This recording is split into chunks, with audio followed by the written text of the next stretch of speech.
une petite maîtrise, un doctorat, je pense. Voilà, une petite infographie pour éventuellement s'y retrouver sur les différentes générations, pour ceux qui voilà, ne sont pas coutumiers ou qui s'intéressent un peu moins au GPU. Voilà, vous aurez, si d'aventure vous avez quelques questions, ou vous voulez avoir rapidement la génération d'un GPU pour laquelle elle était plutôt bien faite. Donc ici, on va se focuser uniquement sur la partie compute. Une petite slide de nos amis d'NVIDIA qui reprend toutes les specs. Alors effectivement, c'est assez horrible de loin. Heureusement que Sylvie, tu t'es mis de près. Hein. Mais sinon, voilà, au moins, il y a les specs essentiels. Donc si vous voulez y revenir après, c'est pas mal, je trouve, quand on veut aller vite pour comparer. Donc nous, on va partir sur donc, la partie des GPU qui nous intéressent et qui sont encore existantes dans le portfolio et sur lesquelles NVIDIA veut appuyer. Je vais omettre la partie qui concerne les GB, puisque c'est quand même une typologie de plateforme et de clients assez particulière. Donc, je vais aller de la moins performante à la plus performante dans les gammes de GPU qui nous intéressent. Alors, il y a encore la NVIDIA L4. C'est de par son form factor et voilà, sa TDP à 70 watts, une carte qui passe à peu près partout, ou dans tous les formats de serveurs. Je me demandais combien on en vendait ou est-ce qu'on avait des demandes. J'ai vu que Marc en avait une. Est-ce que tu connais le cas d'usage Le cas d'usage. Le cas d'usage va être partagé. Ok. Sur site. Surveillance. Ouais, voilà.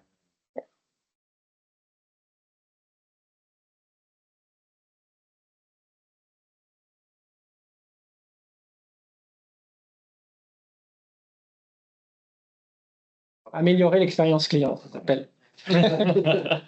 Non, réduire leur démarque inconnue, je pense surtout. Voilà. Donc, dans son format assez contenu, ça permet de bonnes performances. Donc, par exemple, de la computer vision, par exemple. Dans la génération. Elle est toujours. Ouais. Au moins, elle est toujours. C'est la plus. C'est pas la. Voilà. La L4. Pour la T4, c'était resté très longtemps. Mais là, aujourd'hui, ils n'ont pas annoncé la suivante. Non, je ne crois pas. Hein. Ils n'ont pas annoncé la. Non, mais bon, les produits à chaque fois, c'est 2 mois avant. Quoi. Dans les gros produits haut de gamme, les bazookas, ils 6 mois avant parce que c'est joli. Dans la partie ADA, on a encore la L40S qui s'est sortie au moment de la H100 pour justement cibler la partie workload IA et les configurations type non AGX aussi. Après, cette carte-là, bien elle rende un certain service, son positionnement commence à être difficile à tenir vis-à-vis de son successeur. Alors, le fait qu'elle ait encore une TDP, on va dire, assez restreinte, on peut la caser dans certains serveurs, dont le Gaudi 1.4 qu'on mentionnera tout à l'heure. Mais voilà, sa successeur, la RTX Pro 6000 Blackwell Server Edition, avec donc une nouvelle génération de Tensor Core, un support d'une nouvelle norme de calcul qu'on a appelée FP4 ou NVFP4 suivant les terminologies marketing, pour permettre un accroissement de la puissance de calcul. Cette carte, en termes de prix et de puissance de calcul, est très très bien positionnée. Si je ne me trompe pas, les prix sont à peu près similaires, avec des performances pratiquement x2 suivant les cas d'usage. Ni l'une ni l'autre ne font de double précision. Non. Voilà. Tout à fait. La RTX, je crois qu'elle en fait un tout petit peu là. Il faudra que je vérifie, mais je crois qu'il y avait quelques cœurs, mais c'est pas fait pour. Ok. Enfin, intéressant, on peut la brider que 450. Non, tu dois faire que de la FP32. Tu peux faire que de la FP32. Tu ne pourras pas faire de la FP64, je veux dire, orientée HPC. Ouais.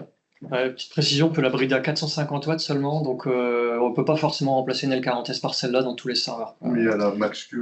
Après, il y a d'autres, mais avec. Voilà. Adapté à tous les serveurs non plus. Parce qu'effectivement, des fois placé. Pour les mollets, on ne peut pas mettre. Ben non. La L40 On pourrait. La MaxQ, ce serait envisageable.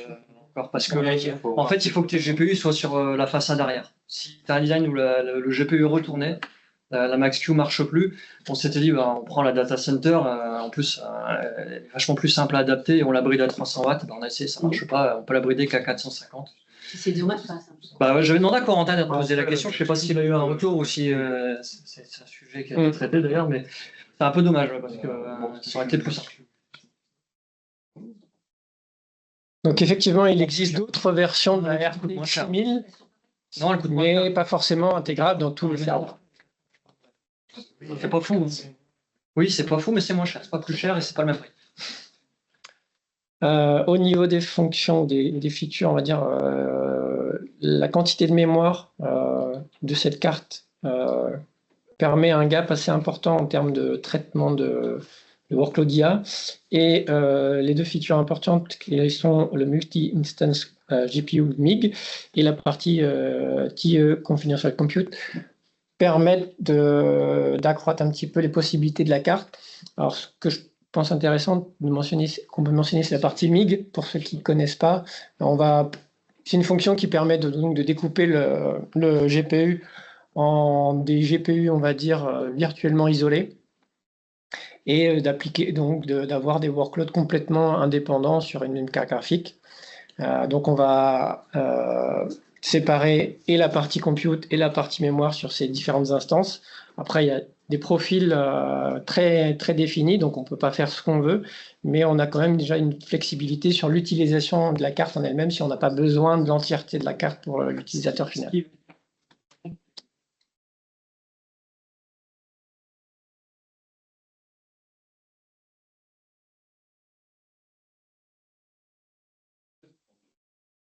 Ouais. Ça serait 32, 32, ça serait 64. C'est forcément un bon choix. Partir sur le grand public. Et puis en termes de supply, ça reste un choix très chiant. Très gaspillé. Les achats. Donc, C'est un choix très intéressant. Comme on est limité par la supply, pas forcément finalement, parce que c'est double prix.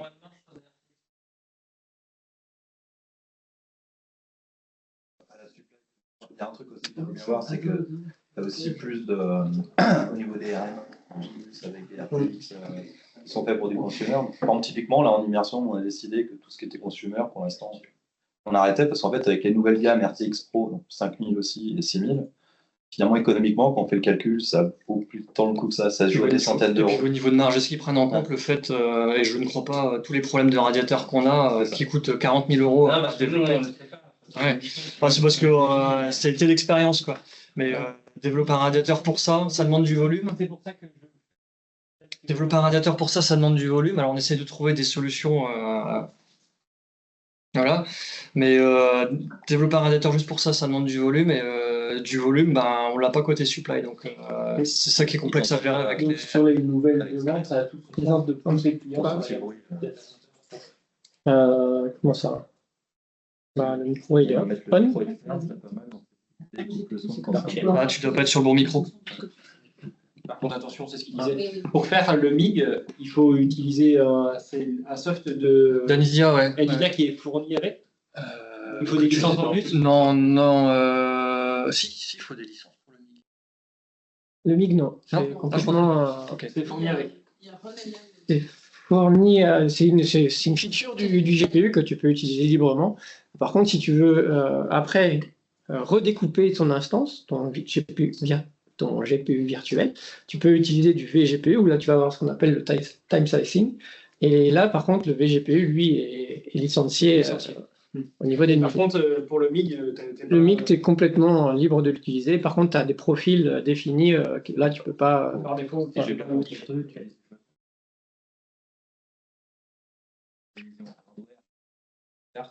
quand tu vas utiliser du vGPU, c'est du software. En gros, Oui, Ouais. c'est des. pour Ça simplifier. reste du soft en fait chez Nvidia. À la fin, le fond, mais c'est une software company. soft.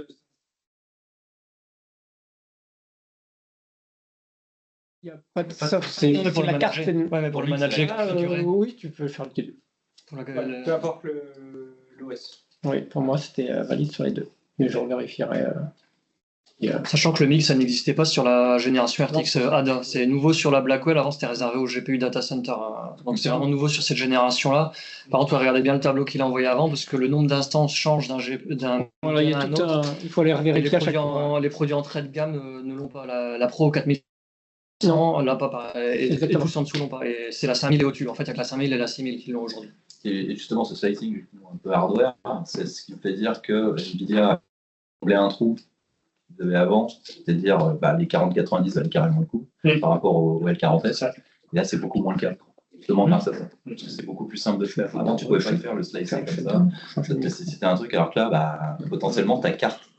Moi, pour vous donner un exemple, là, moi j'utilise Nvidia Now, le Cloud Gaming. C'est les RTX 6000 qu'ils utilisent. C'est-à-dire que même eux, dans leur data center, utilisent ça pour faire du jeu vidéo en stream.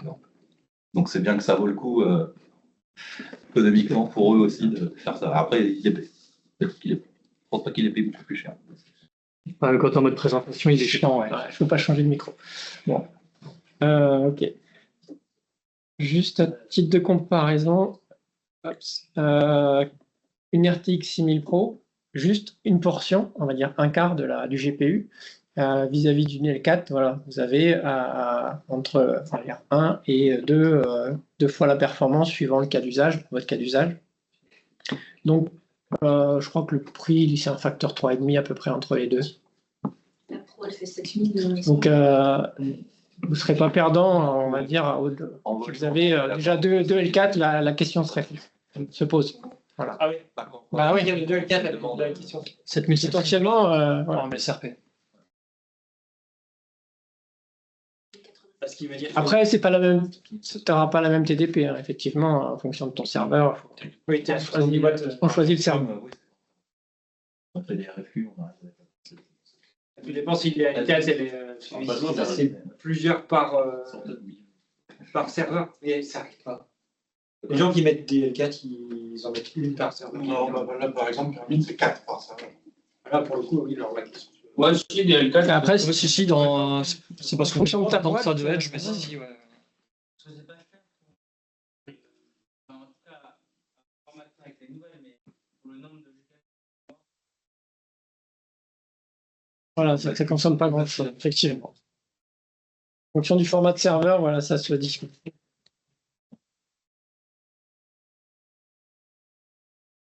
La RTX Pro 6000 vis-à-vis de la L40S, voilà, vous avez aussi un certain nombre de gains en fonction du cas d'usage. Alors, ce qui intéresse le plus, c'est la partie effectivement IA. Quelques comparatifs entre L40S H100 et RTX Pro. Voilà, des cas d'usage qui ne sont traités effectivement maintenant peuvent être traités que par RTX Pro 6000 au niveau des inférences LLM.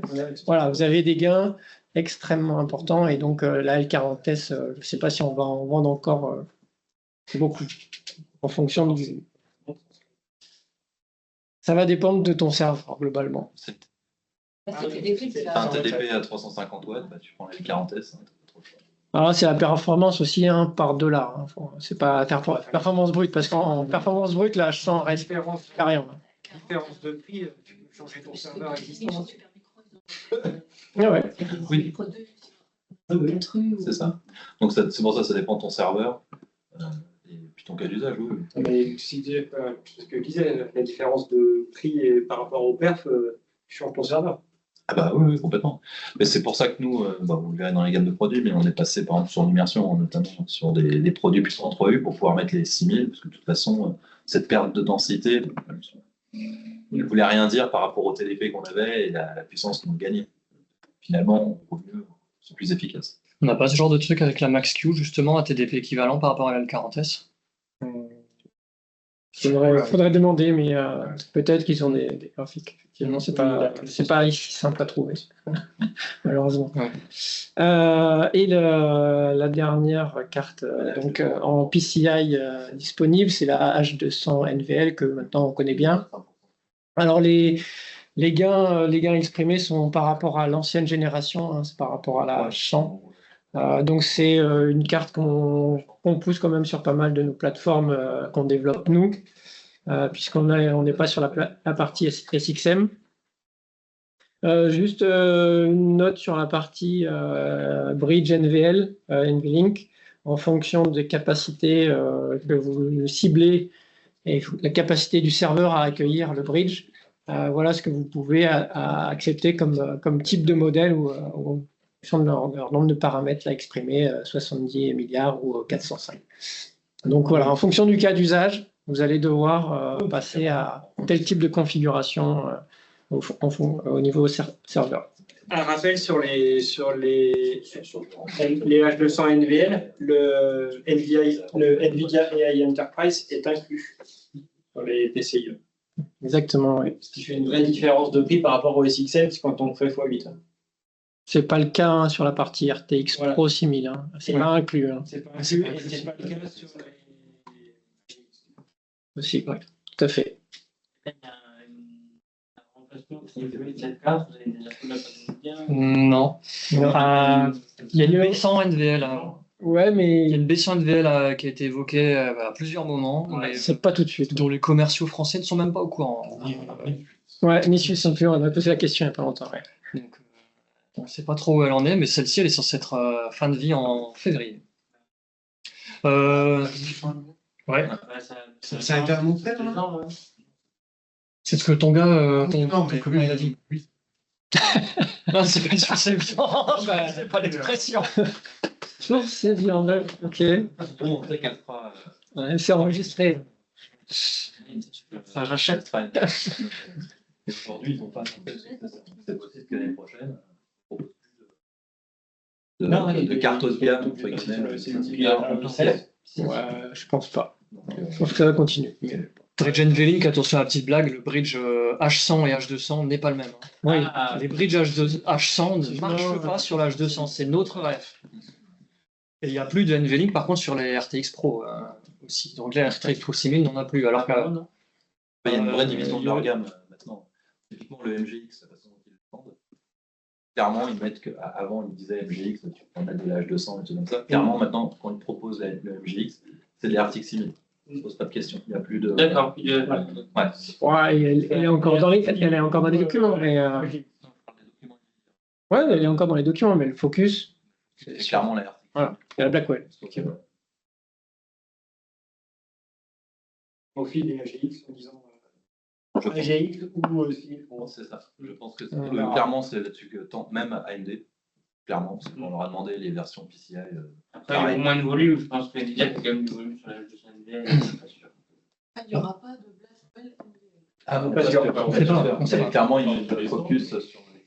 on ne sait pas. On saura quand elle sera Elle était envisagée à un moment, mais on n'a pas de news. Et Nvidia, les roadmaps Nvidia, Les autres, on se prépare au cas où. Voilà. on aimerait bien quand même. On aimerait bien que. Nous compte dessus, mais les roadmaps Nvidia, c'est des stables mouvants. Un petit guide ou à la décision de la plateforme à proposer en fonction du cas d'usage du client ou des conditions d'hébergement du serveur. Voilà, vous avez ces propositions d'NVIDIA. Alors maintenant on peut remplacer B200 par B300, mais voilà, c'est le positionnement à peu près des cartes. Vous ne ferez pas de l'entraînement massif avec de la RTX Pro. Voilà, la limite globalement, c'est le modèle à 70 millions de paramètres. Vous pouvez faire encore du fine-tuning à côté H200 NVL, mais l'entraînement massif, voilà, c'est réservé à la partie AGXM et les GB NVL. Et la double précision aussi. Et la partie HPC aussi, effectivement. Mais bon, parce qu'il y en a encore qui en font. C'est problématique. Ils utilisent encore effectivement un petit peu. C'est pas faux. émergent, quoi. Ouais, c'est à suivre. Donc voilà, si besoin, vous avez une petite aide à décision. Une comparaison en termes de performance par prix, par dollar, de la RTX Pro 6000 par rapport à MGX. Alors, ce qui n'était pas très clair sur cette slide, c'est la quantité de GPU sur chaque test. Donc, voilà, en indication, mais c'est pas très clair de la façon dont c'est calculé. En tout cas, il y a des cas d'usage où effectivement, la RTX Pro 6000 est très très bien placée. Et il y a des cas d'usage qui sont aussi pas du tout couverts par la partie HDX, type rendering graphique, voilà. Tout de suite, on sait qu'on n'est pas sur le bon choix. Ce qui était à 2, à 10, à 30, à 40, c'est pas du tout remplacé, ça existe toujours. Ça, je pense que tu peux trouver sur le marché, mais il n'y a plus aucun focus dessus, quoi. Simplement. Je sais pas, je vais pas vérifier les boosts. Je pense qu'il n'y a plus aucun boost. Hein. Nvidia en dessous de ADA, ce sont finis. Hein.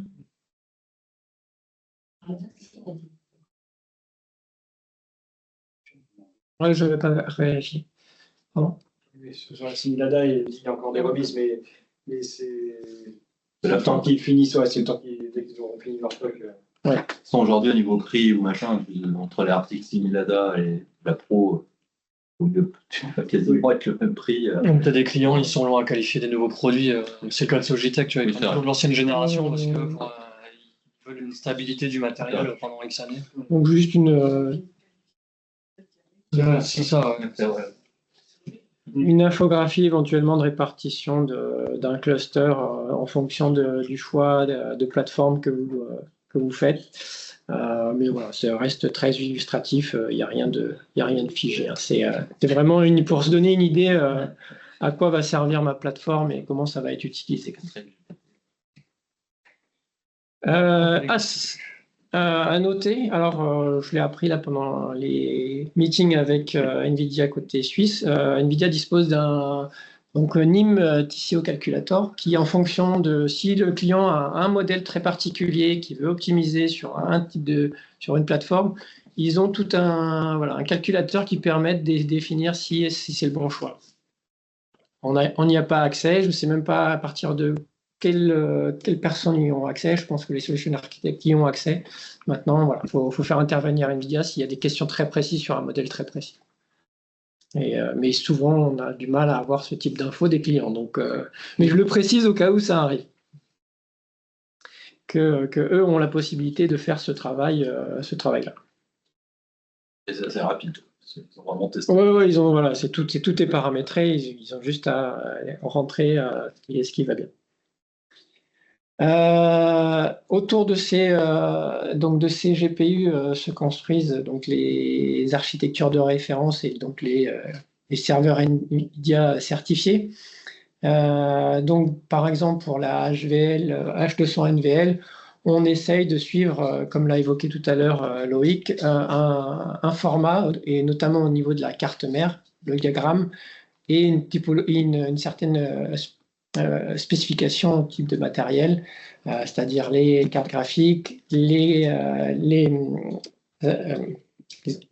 connecteurs réseau, la partie RAM, la partie drive, tout ça c'est assez cadré. Donc si vous voulez rentrer dans les bonnes cases, voilà, il faudra s'y conformer. Ouais. Donc on travaille notamment sur la partie Octopus Atlantis 1.8 en 3 UL à faire ce travail-là. Et puis il y aura aussi le Gaudi 1.8 un peu plus tard. Ouais. Voilà. En croisant les doigts, du coup, on a des PCIe qui arrivent après les un peu plus tard. Non, parce que c'est. Il y a toujours la RTX Pro aussi.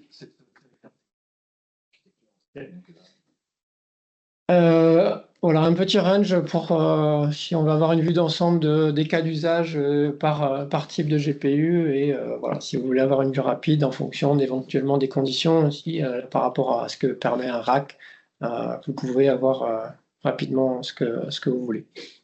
C'est juste une aide à. Il n'y a rien de figé parce que NVIDIA, quand il parle d'un rack à 20 kW, déjà c'est le bout du monde alors qu'on peut aller bien au-delà. Mais voilà.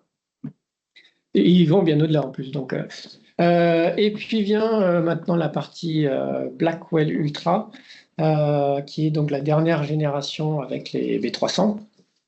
Alors, quelques mentions concernant le Blackwell Ultra.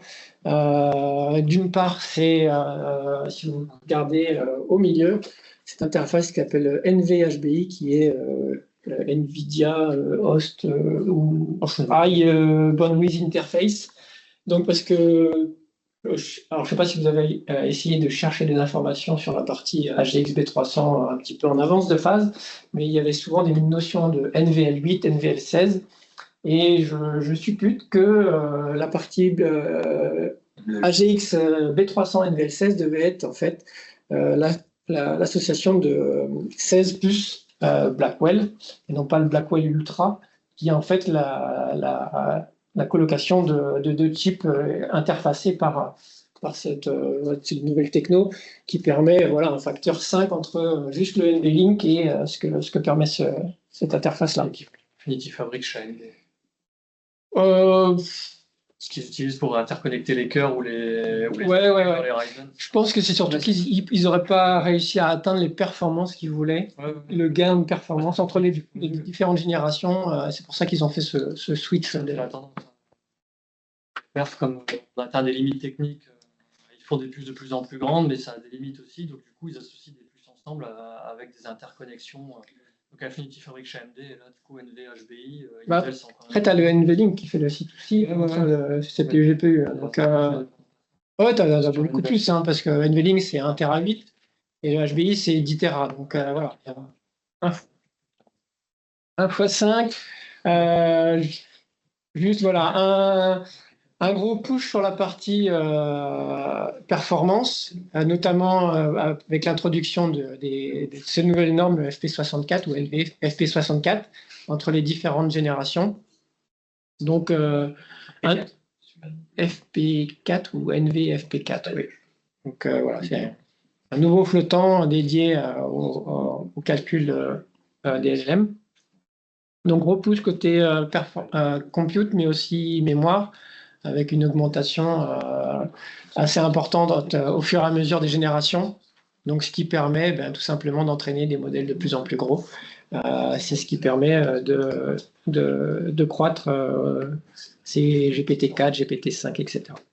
Est-ce que dans les faits, il y a beaucoup de clients qui ont besoin de 288 gigas de mémoire sur un fichier? Enfin, c'est énorme. Ça dépend du modèle que tu veux entraîner. Là, on parle de modèles à 500, un trillion de paramètres. Hein. C'est vraiment là, on est vraiment de toute façon sur la partie. Là, tu computes, après, l'output, tu le renvoies.